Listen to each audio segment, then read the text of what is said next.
자, 수익하는법 먼저 들어가도록 하겠습니다. 자, 수익하는법은 우리가 가치의 삼면성을 계속 말씀을 드렸는데, 자, 수익성의 기초를 둔 것이고, 대상 물건이 장래 산출할 것으로 기대되는 순수익을 환원이율로 환원하거나 또는 할인해가지고 기준 시점에 있어서 대상 부동산의 가치를 평가하는 방법이 이제 수익 환원법이죠. 자, 이 수익 환원법에 의한 가치를 수익 가치라고 이렇게 정의를 하고 있습니다. 자, 그래서 이제 우리가 환원이율로 환원하는 방법이 있고, 첫 번째가, 그 다음에 두 번째는 이제 할인을 통해서 하는 부분인데, 이 첫 번째 부분이 이제 직접 환원법이라 하고, 이 두 번째 부분을 할인, 현금, 수지, 분석법, 즉 DCF로 이해를 하시면 될 것 같습니다. 자, 그래서 이제 그 두 가지의 용어의 정의를 보면, 소득 환원법 또는 직접 환원법이라고 하는 것은, 자, 이제 그 요건이 1년간의 안정적인 소득을 환원이율로 환원하는 개념이죠. 자, 그래서 이거는 주로 이제 그 수익성 부동산에 있어서 그 소득이, 즉 영업이익이, 이제 순영업 소득이죠. 순영업 소득이 안정적으로 나오는, 그러니까 임차인들의 어떤 그 변동의 이거에서, 또는 주변의 어떤 시장 상황에 따라서 소득이 바뀌는 부동산이 아니라 지속적으로 나올 수 있는 소득을 가진 부동산에 적용하기 쉬운, 알맞는 방법인 거죠. 자, 그 다음에 이제 할인현금 수지 분석법은 보유기간 동안의 연간 현금 흐름의 현재 가치와 보유기간 말의 부동산의 복귀 가격을 환원하여 수익 가격을 평가한다는 부분인데, 자, 이제 여러분들이 이걸 이해하시면은 될 것 같은데, 자, 우리가 부동산의 가치라고 하는 것이, 이거는 어떤 식의 개념이냐면, 일반적으로 우리가 부동산을 보유하게 되면 여기서 나오는 이제 쉽게 얘기하면은 임대료가 있죠. 임대료. 이 임대료에 대한 부분이 있을 것이고, 그 다음에 이제 매각을 했을 때, 이걸 팔았을 때 그 매각된 금액으로부터 나오는 가치가 있다는 거죠. 자, 그래서 부동산의 가치라고 하는 것이 보유기간 동안의 임대료를 우리가 할인하거나 또는 환원하는 방법이 있을 수 있고, 그 다음에 이제 매각을 통해서 그 부분을 이제 남아있는 부동산의 가치를 더해 주어서 전체적으로 부동산의 가치를 우리가 합해서 하게 되는 거죠. 자, 그런데 소득 환원법이라고 하는 부분은 나중에 이제 나오긴 하겠지만 산식이 이렇게 됩니다. 이렇게 산식이 되는데, 이 밑에 있는 부분을 우리가 이제 환원이율이라 하는 것이고, 이 위에 있는 부분을 안정된 소득, 즉 우리가 이제 순영업 소득이라고 하는데, 영어로는 Net Operating Income, 그래서 NOI라고 우리가 이 부분을 용어 정의를 하고 있습니다. 자, 그래서 이제 보통 아까 말씀드렸던 부동산의 가치가 보유기간 동안의 임대료를 가치로 만든 부분하고 매각했을 때의 가치를 더해서 만든다고 하는 부분이었는데, 자, 요 산식은 할인현금 수지 분석법의 산식과 동일합니다. 자, 근데 직접 환원법에 있어서의 산식은 이 매각하는 부분에 관련된 부분이 어디에 들어가 있냐면 이 환원이율 부분에 다 녹아 들어가 있습니다. 자, 이거는 이제 뭐 더 그 깊게 우리가 나중에 그 나오는 내용을 가지고 설명을 더 드릴 것이긴 하지만 우선은 부동산의 가치라고 하는 것이 우리가 일반적으로 동산이 가지고 있는 내용 연수, 경제적 내용 연수보다는 오랫동안 사용할 수가 있기 때문에 우리가 사용을 하고 난 다음에 나머지 가치가 있는 부분이 있다는 거죠. 자, 그래서 보유 기간 동안에 나오는 임대에서 나오는 소득을 자본으로 만드는 방법. 그 다음에 그 부동산의 특성에 있어서 오랫동안 사용할 수 있는 부분이 있기 때문에 이 사용하고도 남은 부분 기간 동안의 가치를 더해서 부동산의 가치로 본다 하는 부분이죠. 그리고 부동산의 가치라고 하는 것이 우리가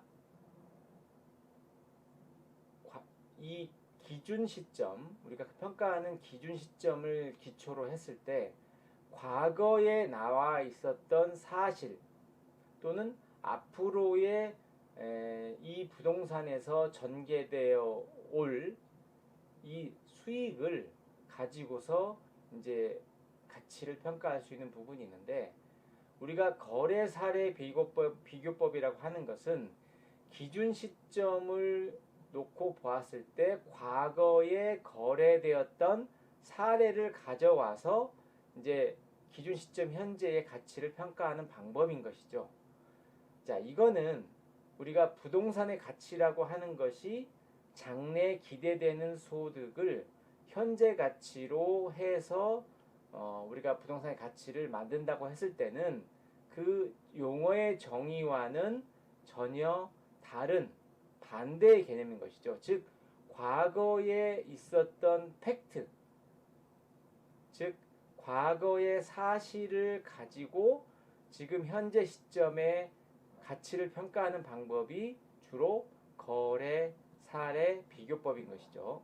자, 반면에 수익환원법은 앞으로 나오게 될 것으로 예상되는 소득을 현재 가치로 이렇게 만들어서 할인을 하거나 또는 환원을 통해서 이 현재 시점으로 이거를 우리가 가치로 만드는 방법이 수익환원법의 개념이 되겠습니다.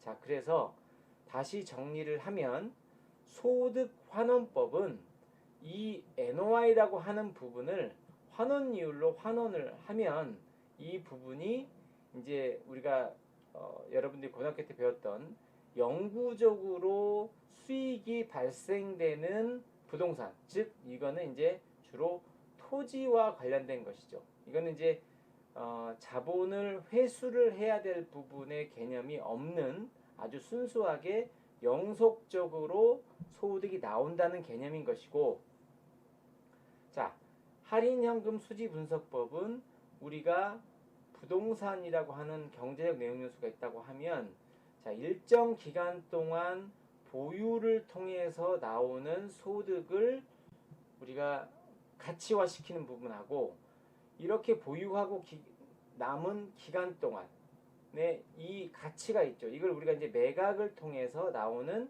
이 수익을 그러니까 매각 가격이죠. 매각 가치를 더해서 이 시점에서 이 보유 기간 동안의 현금 흐름의 현재 가치와 매각을 통해서 나오는 매각 가치를 합한 개념이 이제 부동산의 가치라는 거죠. 즉 그래서 이 소득 환원법과 할인현금 수지 분석법은 좀 다른 개념, 좀 부동산의 우리 수익 환원법에 있어서 조금 다른 측면에서 접근하는 것이고, 단지 이 부분이 여러분들이 영구적으로 소득이 나타나는 부동산이냐 아니면 일반적으로 이 부분이 이제 보유 기간이 있고 나머지 잔존 기간이 있는 이런 부분의 어떤 부동산의 특성이냐 하는 부분이죠.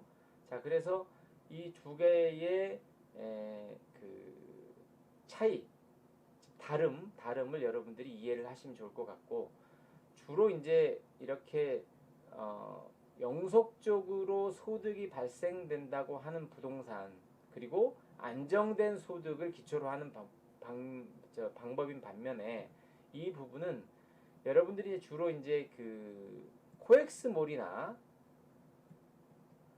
그다음에 대형 임대차가 다수인 대형 쇼핑몰 같은 경우에서는 이렇게 직접 환원법보다는 할인현금 수지분석법을 통해서 부동산의 가치를 평가하는 어떤 그런 방법을 적용하고 있습니다. 그리고 특히나 이제 오피스 빌딩처럼 토지와 건물이 일괄해서 소득을 발생하는 경우에 적용하는 방법이 할인현금 수지분석법이라고 이해를 하시면 될 것 같습니다. 자, 장단점을 보면 이 수익성 부동산을 평가하는데 아주 유용을 하고, 그 다음에 이제 이 기준 시점을 기초로 했을 때 앞으로 장래에 발생할 것으로 예상되는 가치를 현재 가치로 해서 우리가 부동산의 가치를 결정하는 방법이기 때문에 부동산 가치의 개념과 부합되는 평가 방법이다 하는 부분이고, 이제 그 교회나 그러니까 종교 건물이나 학교 이런 것처럼 비수익성 부동산 또는 이제 우리가 아파트처럼 시장성이 주된 성격을 갖는 부동산 또는 부동산 시장이 불안정한 지역에서는 순영업소득 즉 NOI와 환원이율을 우리가 쉽게 구할 수가 없기 때문에 적용이 좀 곤란한 그 방법이 되겠습니다. 그래서 좀 그런 부분에서 한계를 가지고 있다 이렇게 보시면 될 것 같습니다. 자, 직접환원법 다시 한번 설명을 드리죠. 자, 한 해에 안정화된 즉 평균적인 개념이 되겠습니다. 기대소득을 적정한 환원이율로 환원해서 평가하는 방법이고, 이 산식은 이렇게 되고 있고, 이게 이제 우리가 얘기하는 순영업 소득 Net Operating Income NOI의 개념이고, 환원이율은 우리가 이제 이 식을 보면 거래 금액으로 대상 부동산 또는 다른 유사 부동산의 순수익을 나누면 이 부분이 이제 환원이율이 나오는 그런 식이 되겠습니다. 자, 그래서 시장에서도 이 환원이율을 구할 수 있겠죠. 즉 대상 부동산과 유사한 가격 형성을 가진 수익성 부동산의 거래 가격과 순수익을 알 수 있다고 하면 이 환원이율을 구할 수 있다 이렇게 보시면 되겠습니다. 자, 그래서 이 특징을 보면 자, 일정해야 된다는 거죠. 매년 순수익 일정하고 영구히 계속된다는 가정을 하는 것이고, 소유자는 영구히 보유하고 자본의 회수는 불필요하며 환원이율은 불변이라고 가정을 한다. 자, 이런 부분이 이제 직접환원법은 토지에 적용할 수 있다 하는 부분이죠. 근데 예컨대 주차장으로 만약에 영구히 사용을 한다고 하면 주차장 수입을 우리가 순영업소득이라 보고, 그 다음에 토지의 환원이율로 나누면 그 가치가 나오게 되는 거죠. 자, 이 자본의 회수가 불필요하다고 하는 부분은 이런 거죠. 자, 건물은 지금 만약에 10억을 들여서 50년 동안 사용을 한다고 하면 이 10억은 감가상각을 통해서 이제 가치가 없어지게 되죠. 자, 그러면 우리가 계속기업이라고 하는 관점에서 보면 이렇게 되는 거죠. 지금 50년 동안 건물이 있을 것이고, 그 이후에 토지는 어떻죠? 토지는 우리가 내용연수가 없기 때문에 쭉 가는 부분이고, 자, 건물의 경제적 내용연수가 50년이라고 하면 이 시점에 사용 승인을 받아서 50년 동안 사용하게 되면 이때는 이제 이 건물이 여기 와서 경제적 가치가 없게 되기 때문에 여기서 다시 새로운 건물을 만들어서 다시 또 이렇게 시작을 하게 되는 거죠. 자, 그래서 건물이라고 하는 것은 이 여러분들이 나중에 이제 회계에서 배우시겠지만 50년 동안 이게 감가가 되기 때문에 매년 일정 금액씩 이 부분을 자본을 회수를 해서 50년이 되면 아까 얘기했던 10억을 다시 10억으로 만들어서 이 부분을 새로운 건물로 건축을 해서 다시 또 이 토지와 건물이 시작되게 하는 이제 그런 부분이죠. 자, 그래서 10억을 들여서 건물을 만들게 되면 이 자본을 투입을 한 거죠. 이 자본 투입한 거에 대해 다시 10억을 회수를 해야 되는 그런 개념이 이제 자본의 회수라는 개념인 것이고, 토지는 이 감가라는 개념이 없기 때문에 자본의 회수가 불필요하다는 개념이 되는 것이죠. 그러다 보니까 이 직접 환원법, 영구히 환원한다는 개념이 토지에 맞는다, 토지에 적용 가능하다 하는 부분이 이 설명의 내용이 되겠습니다.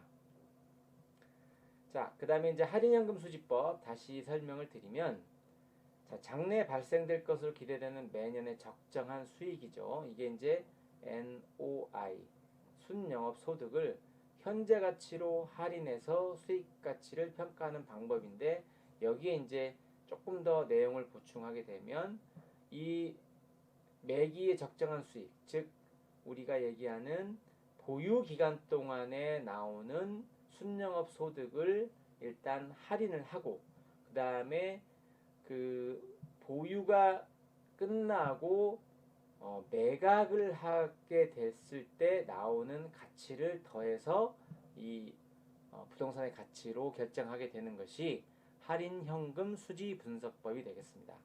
자, 산식을 보면 명확하게 나옵니다. 자, 그래서 이 매기의 적정한 수익이라고 하는 부분이 이제 요 부분이죠.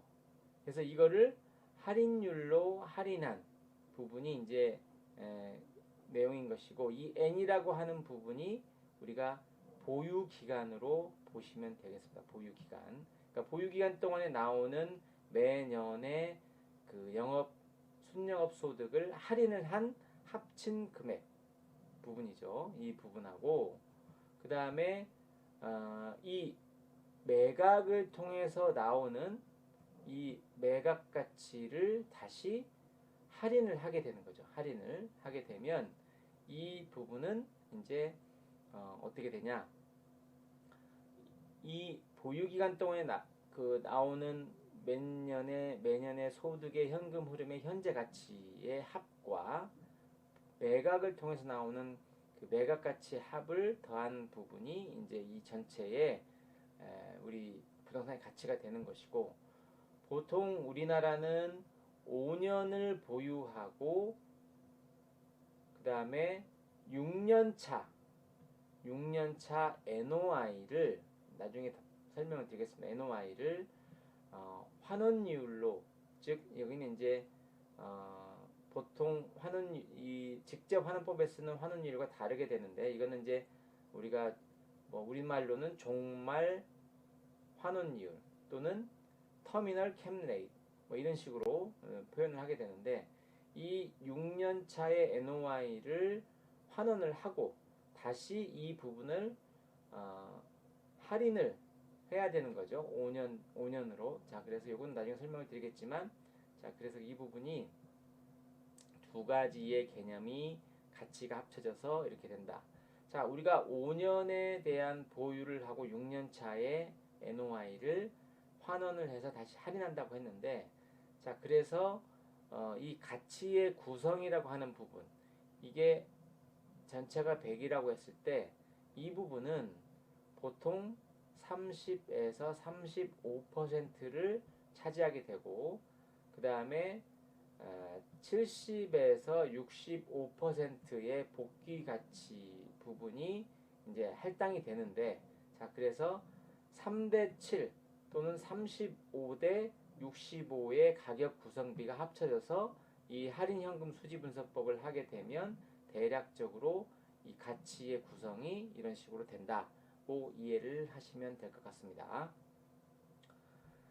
자, 그래서 보통 이제 우리가 이 감정평가 이론이라고 하는 것이 미국에서 발달을 하고 일본에서 일본으로 들어오고 다시 일본은 우리나라로 이렇게 전달이 됐는데, 자 그래서 미국에서 나왔던 감정평가 이론이 일본으로 오고 다시 우리는 이제 일본에서 영향을 받아서 과거의 감정평가 이론은 이런 형태로서 이제 우리가 공부를 해왔죠. 자 그래서 지금 이 전통적인 순수익의 산정이라고 하는 것이 이런 산정 방법, 그다음에 비용을 이렇게 추산하는 방법이 이제 일본 감정평가에서 나오는 수익환원법에 관련된 직접법에 의한 순수익 산정에 관련된 부분이 됩니다. 그러니까 이제 직접이냐 간접이냐에 대한 부분은 대상 부동산에서 순수익 또는 순영업소득을 구하냐, 그다음에 유사한 부동산에서 구하냐에 따라서 직접이냐 간접이냐에 대한 설명인 것이고, 이 부분은 지금 여기서 나오는 수익과 그다음에 총수익과 총비용의 개념은 자 일본에서 수익환원법을 적용할 때 사용하는 개념이다 이렇게 보시면 되겠고, 우리는 지금 약간은 비슷하지만 이러한 권리금의 상가액 및 미상가액 잔액의 운용이익, 그다음에 공익비 및 부가사용료의 실비 초과액 뭐 이런 개념들은 우리가 잘 사용하고 있지 않습니다. 자 그래서 여러분들은 이 부분에서는 우리가 이제 나중에 설명은 하겠지만 일반적으로 토지하고 건물이 이제 수익을 발생하는 총수익을 발생하는 부분이 일단 보증금의 운용 이율, 즉 보증금은 여러분들이 알다시피 임대차 기간이 종료가 되면 임차인한테 임대인이 되돌려 줘야 될 부분이기 때문에 보증금을 그대로 적용하진 않고 보증금을 일단 운용을 한다고 해서 보증금 운용 이익에 대한 개념이 들어가는 것이고, 그 다음에 이제 임대료, 그래서 연간 임대료 부분이 들어가죠. 그 다음에 우리나라는 이제 관리비에다가 12달을 곱해서 연간 관리비, 그 다음에 주차장 수입 뭐 이런 부분들이 대략 이 토지와 건물을 통해서, 즉 오피스 빌딩이 수익을 발생하는 구조가 크게는 이렇게 네 가지 정도로 나타날 수 있습니다. 자 그래서 다시 말씀을 드리지만 이 부분은 여러분들이 참고를 하시면 될 것 같고, 비용도 지금 여기서 이제 감가상각비를 들어가고 비용 부분에 유지관리비, 공조금과 손해보험료, 대손준비금, 공실손실상당액, 정상운전자금 이자 부분이 이렇게 해서 비용 항목으로 들어가는데, 실제 감가상각비는 우리가 비용 항목에서는 지금 수익환원법, 즉 할인연금 수지분석법을 사용하거나 또는 직접환원법을 사용할 때 NOI를 구할 때는 이 부분을 고려하지 않습니다. 자, 그래서 비용 항목으로 넣지 않죠. 자, 그래서 이 부분은 여러분들이 참고만 하는 걸로 해서 넘어가도록 하겠습니다.